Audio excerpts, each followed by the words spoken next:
Terima kasih pemirsa Anda masih bersama kami.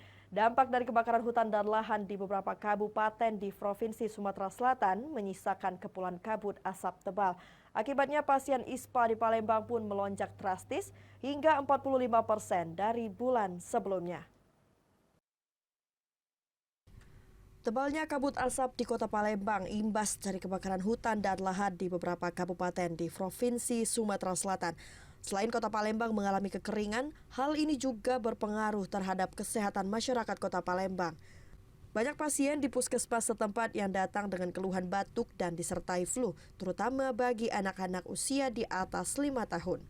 Dari data yang didapat, jumlah pasien yang menjurus gejala ISPA di Puskesmas Merdeka Kota Palembang ada 200 kasus selama bulan September dan sebagian besar anak-anak.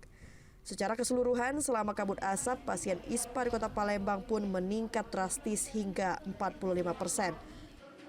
Kalau sebenarnya dari Dinkes itu kan sudah menyuruh petugas PJ penanggung jawab ISPA kami untuk melaporkan kasus ISPA harian ya dari bulan September ini, di mana didapatkan itu memang terjadi peningkatan kasus ISPA terutama pada anak-anak ya usia lebih dari 5 tahun. Kalau kita presentasikan itu peningkatannya sekitar 45% dari bulan sebelumnya. Menghimbau kepada masyarakat selama kondisi kabut asap ini untuk tetap menjaga kesehatan, perbanyak minum air putih, konsumsi vitamin dan tetap menggunakan masker. Dari Palembang, Erwin Setiawan, iNews melaporkan.